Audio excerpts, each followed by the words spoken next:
ઉત્તર ગુજરાત અને મધ્ય ગુજરાતમાં ભારે વરસાદ ખાબક્યો।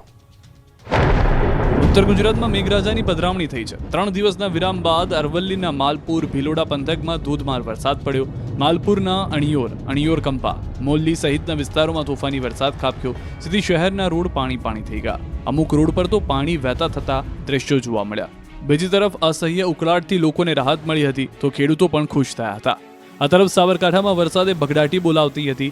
પ્રાંતિજ, બાકલપુર, વદરાદ, ઓગલુ, સોનાસણ સહિતના વિસ્તારમાં ભારે વરસાદ પડ્યો। મેઘરાજાની જમાવટથી રોડ પર પાણી વહેતા થયા। બીજી તરફ ખેડૂતો ખુશખુશાલ થયા। આ દ્રશ્યો સાબરકાંઠાના તલોદના છે।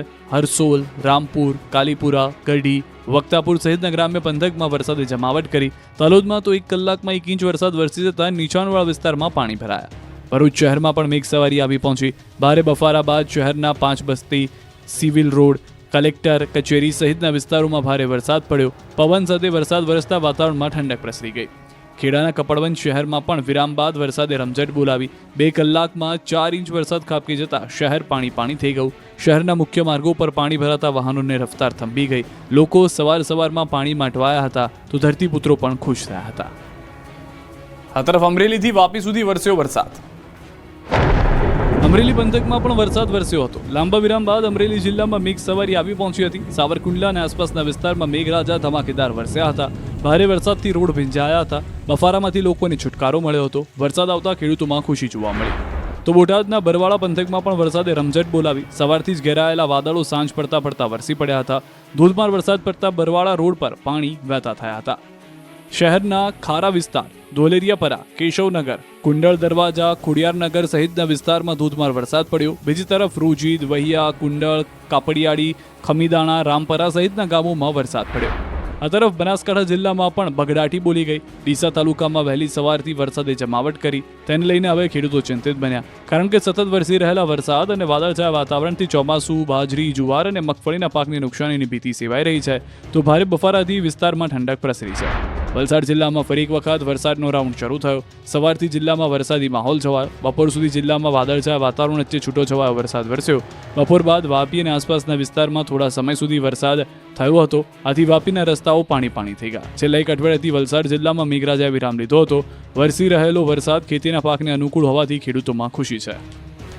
ભાવનગર જિલ્લાના ગ્રામ્ય પંથકમાં મેઘરાજા મહેરબાન થયા। તળાજા, મહુવા સહિતના તાલુકાઓમાં વરસાદ વરસ્યો। તળાજા તાલુકામાં 2 કલાકમાં 2 ઇંચ વરસાદ ખાબકી ગયો। તળાજાના સાંગાણા, પસવી, પાવઠી, બોરડા, બેલા સહિતના ગ્રામ્ય પંથકમાં વરસાદ પડ્યો।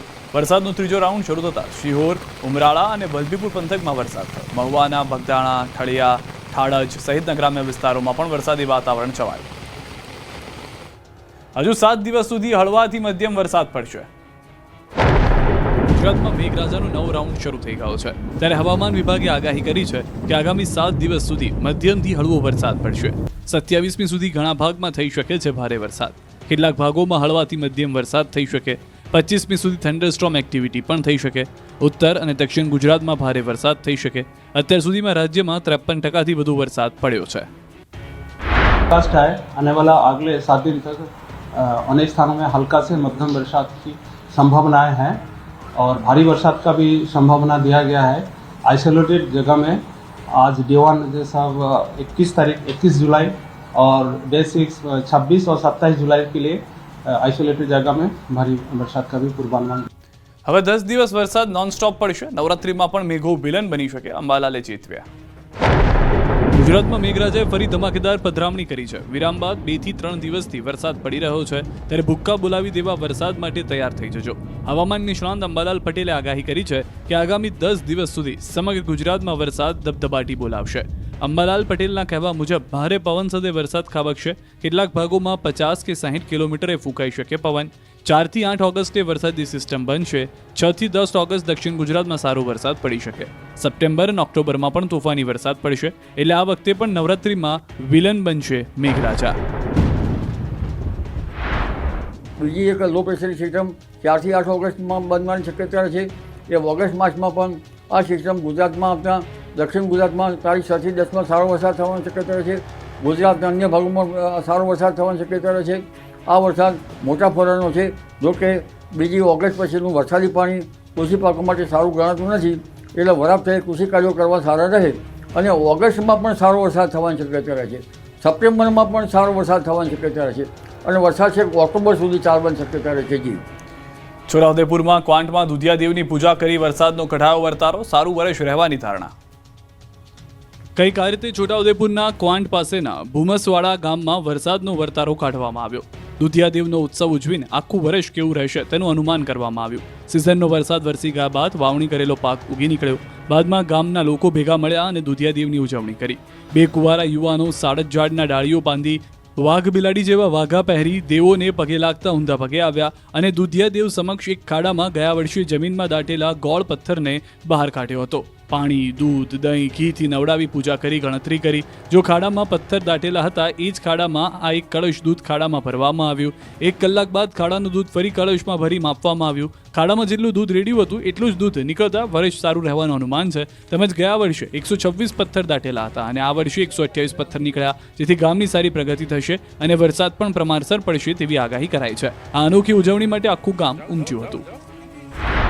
જે પૂજન થયું છે એમાં 125 ઘોડા આગલી વખતે હતા, તો આ વખતે 127-28 કંઈક છે.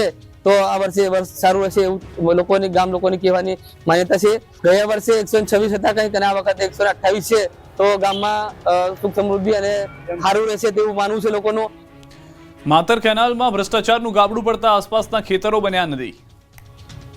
જ્યાં જ્યાં નજર કરો ત્યાં ત્યાં પાણી જ પાણી. ખેતરો બની ગયા તળાવ, પાકે લીધી જળ સમાધિ. કેનાલમાં ગોબાચારીથી ગાબડા પડતા ખેડાના માતરના ખડિયાળાપુરના ખેડૂતોને રડવાનો વારો આવ્યો છે. કેનાલમાં કામ લોટ પાણી અને લાકડા જેવું કરવામાં આવતા કેનાલ તૂટી હતી.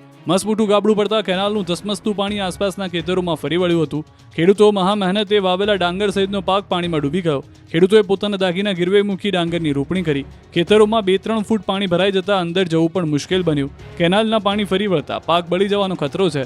હજારો વીઘા જમીનમાં પાકની પથારી ફરી જશે. આ અંગેની ખેડૂતોને જાણ થતાં ખેડૂતો ખેતરે પહોંચ્યા હતા, રોષ વ્યક્ત કર્યો હતો. આ અંગે અનેકવાર સિંચાઈ વિભાગની રજૂઆત કરવામાં આવી છતાં કાર્યવાહી કરવામાં ન આવતા ખેડૂતોને હાલ માથે ઓઢીને રડવાનો વારો આવ્યો છે. સુરતના ઉધનામાં ગરનાળામાં ભરાયું પાણી. સુરતના ઉધનાથી લિંબાયતને જોડતું ગરનાળું લોકો માટે માથાનો દુખાવો બની ગયું છે. સામાન્ય વરસાદમાં જ અહીં પાણી ભરાઈ જતા લોકોને પાણી વચ્ચેથી પસાર થવાની ફરજ પડી રહી છે. વર્ષો જૂના ગોવિંદનગર ગરનાળામાં પાણી ભરાઈ જતા અવરજવર માટે લોકોને મુશ્કેલી પડી રહી છે. લોકોનું કહેવું છે કે ચોમાસામાં વરસાદ હોય કે ન હોય, ગરનાળામાં પાણી ભરાઈ રહે છે, જેના કારણે રાહદારીઓ, વાહન ચાલકોને ભારે પરેશાની રહે છે. રોડનું અને ખાડીનું પાણી પણ ગરનાળામાં આવે છે, જેથી પાણીથી લોકો નીકળી પણ શકતા નથી. લાંબો ચક્રાઓ ખાવો પડે છે. રાજકોટ જેતપુર હાઈવે મુદ્દે કોંગ્રેસે કર્યો ચક્કાજામ. રોડ નહીં તો ટોલ નહીંના નારાથી રાજકોટ જેતપુર હાઈવે ગુંજી ઉઠ્યો. રાજકોટ જેતપુર 6 લેન હાઈવેની નિર્માણ કામગીરી શરૂ છે અને આ કામગીરી છેલ્લા 1 વર્ષથી સૌરાષ્ટ્રવાસીઓ માટે માથાના દુખાવા સમાન બની ગઈ છે. ઠેર ઠેર ખાડા પડી જતા હાઈવે હક સમિતિ અને કોંગ્રેસ ચક્કાજામ કરી વિરોધ દર્શાવી ઘોર નિંદ્રામાં સૂતેલા તંત્રને જગાડવાનો પ્રયાસ કર્યો. બિનકાયદે વસૂલાતા ટોલ સામે વિરોધ કર્યો. રોડ નહીં તો ટોલ નહીંના નારા સાથે સૂત્રોચ્ચાર કરીને હાઈવે જામ કર્યો. પોસ્ટરો સાથે કોંગ્રેસના કાર્યકર્તાઓ રોડ પર ઉતર્યા. જ્યાં સુધી રોડનું કામ પૂર્ણ ન થાય ત્યાં સુધી ટોલ ટેક્સ ન વસૂલવાની માંગ કરી.